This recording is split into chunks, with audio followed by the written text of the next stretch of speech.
For today's vlog, ayan nga, ito nga, meron lang akong naranasan, no? Napakomment kasi tayo doon sa hinahangaan nating vlogger, kung nakikilala nyo si Beth Master, no? Kung nakikilala nyo, siya po ay isang charity vlogger na sikat kung saan man siya. Pero, totoo talaga nakapalo ako sa kanya dahil nga, believe ako sa mga ginagawa niya, sa pagtulong sa kapwa. At isa siya sa mga vlogger na hinahangaan ko bukod kay King Lucas, no? So ngayon, itong video na to, guys, hindi naman dahil gusto kong sumikat, guys. Aware lang ako kasi kahit na sila pala mismo ay pinapasok ng mga kahit verified sila kay Facebook, sila ay napapasok pa rin pala ng mga scammer, guys, no? So, siyempre, isa tayong content creator. Chinik ko yung profile ni Bitmaster at chinik ko yung video na pinanood ko. So, ito yon. Bago ako nag-comment dyan, then clinic ko yung profile ng nag-post, ay naka-lock siya, nakaganto siya. So, ngayon, tumawag siya sa akin, nag-like siya doon sa comment ko, na ang pagkakaalam ko si Bitmaster talaga siya. Kaya ang ginawa ko, in-stalk ko kaagad. So pangalawang nangyari, nag-message pa na i-follow ko yung kanyang page sa YouTube. Ngayon, chinik ko ulit kung ilan na ang followers ni Bitmaster at yung sa kanya. So doon tayo maniniwala sa mas malaking followers kasi yun yung original ni Bitmaster. So, hindi ko na inano yung sa YouTube kasi mas pinili ko na lang na yung sa Facebook.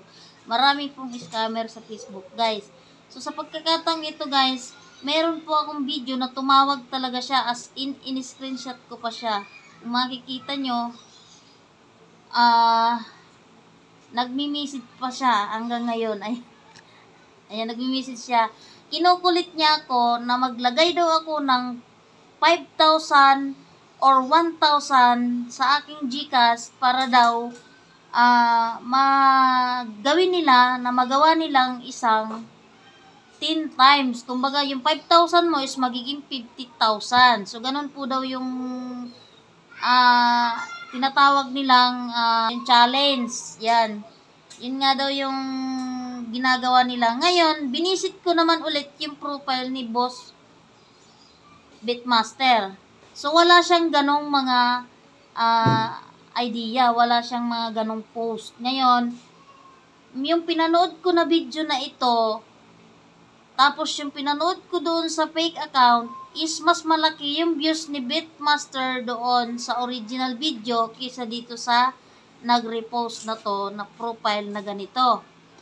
Ngayon, makikita mo, pinipilit nila akong maglagay ng GCash.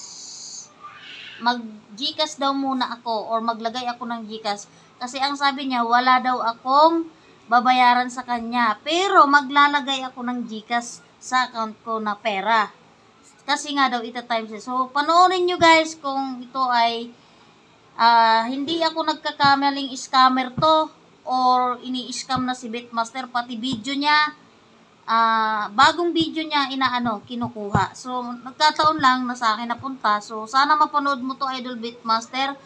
Itong fake account na to ay malaman natin kung totoo ba ito sa inyo or kung hindi. Kasi ang alam ko sa iyo, Bitmaster, is 6.8 ka na.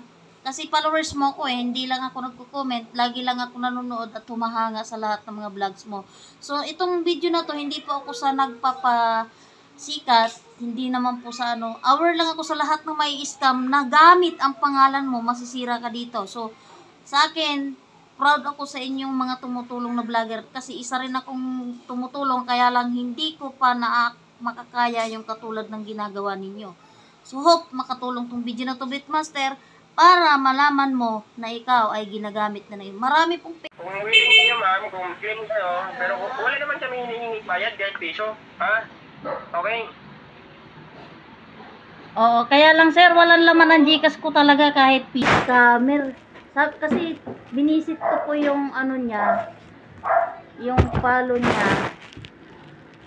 Wala pang milyon yung kanyang ano, wala pang milyon yung kanyang ano. Kaya kung sana mapanood ni Beatmaster to, ay merong nag-i-scam gamit ang pangalan niya. Tapos nung inisto ko po, naka-lock po yung profile.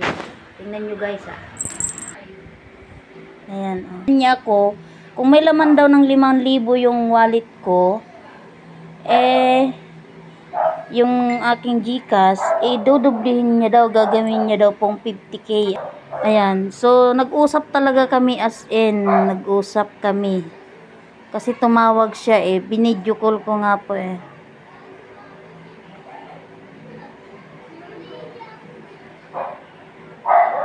Ayan, tumawag talaga siya, kung si Beatmaster, tumawag siya pero hindi siya nag-open cam. Sir, di ko maintindihan. Times din Gcash mo, basta naka-follow ka. Okay? Nakapalo nga po ako, idol. Sige, totalin mong Gcash sa times 10. Total sa times 10. Times 10 ako, ha? Alin po ang itutotal ko, sir? Yung Gcash mo ba, halimbawa, ang Gcash mo na ay laman nga 2,000. I-times mo na sa 10. Ha? Wala pong laman ang GCash ko. Paano pag walang laman ang GCash? Wala tayo, may times 10. Okay? O sige, wala namang laman yung GCash ko. Paano maita times 10, idol? Pwede mo namang kargahan yan. Pwede mong kargahan. Wala ka namang bayaran dito sa amin. Kargahan mo yung Gcash mo. Kung magkano may karga mo, ita-times 10 ko, ha? Ay, ganun po ba? So, magkakarga pa ako muna bago kayo magbibigay, ganun.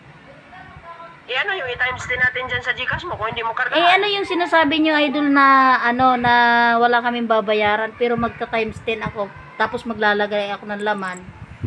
Paano nangyari yun? Kung maglalagay ako, di parang nag-entry din ako sa inyo. Ano po? Gcash mo naman yung lalagyan mo, hindi man Gcash namin. Oo nga, sir. Oo, paano? Mag-Gcash mo ako. Wait lang, mag-Gcash muna ako, idol. Wait lang. Sige. Para patunayan ko sa inyo. Idol. 1,000, may 1.